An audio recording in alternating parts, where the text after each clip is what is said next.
Hello mga kapanalig na maging isda, ay gusto ko lang i-share yung ginagamit kong setup.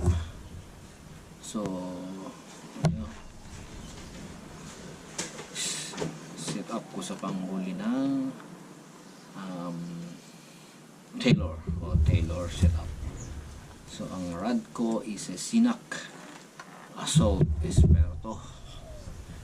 So yan po ang aking, so isa Cenac po siya, Cenac Assault Esperto 86 Duro. Design po siya for aging. I think this is an old Cenac rod na sira ko yung tip niya, so re-repair ko na mismo. Ako na nag-repair ng tip, pinalitan ko ng tip. Ginagamit ko siya ngayon sa heavy aging rod. So, ginagamit ko siya ngayon sa pang whiting or so all-rounder ko na rod. Paborito kong rod yan, Cenac.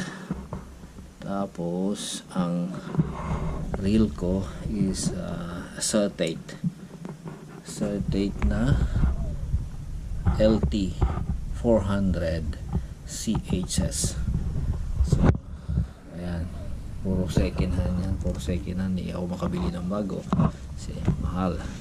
Tapos ang line ko is 1.5 PE. Nakalimutan ko na yung brand line niya. Tapos yan, palaging nakarap po siya. Pag ginagamit ko, ilalagay ko sa kanya. Saka dinalagyan ko ng balot. Yan. Pagkatapos ko gamitin, binabalot ko siya dito. Tapos para hindi masira ang tip, nilalagyan ko siya ng rubber. Ayan. So metal to metal, ceramics kasi yung insert niyan sa loob ng eyelets. Ceramics siya.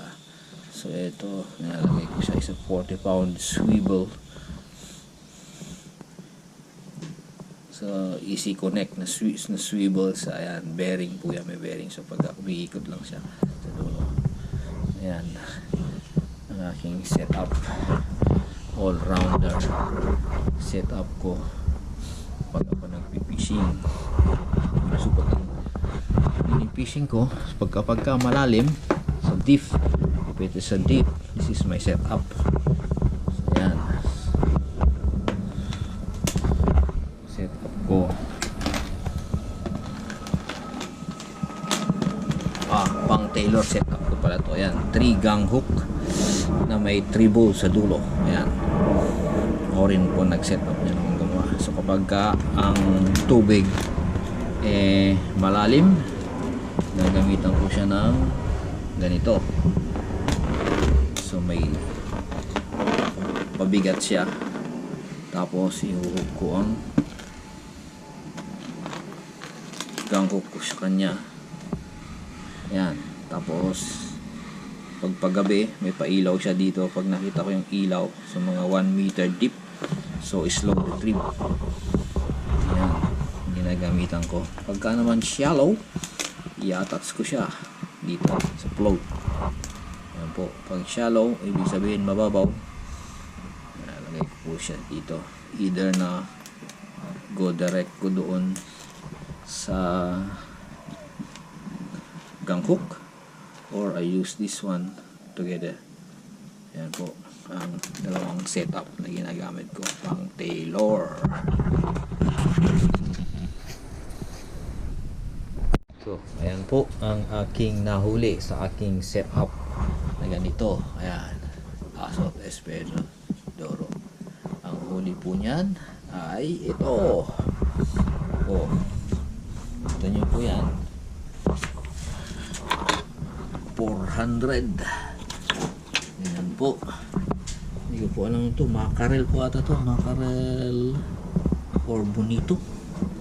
So yan ang nahuli ko sa setup ko na ganito. Wow. Stay tuned po mamayang gabi at ako ay mag-tailor ulit kung nandyan sila sa aking favorite spot.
Grabe ka naman.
tatang rabi. Yan may isa. Look, yan. Oh. Saan to? Bati.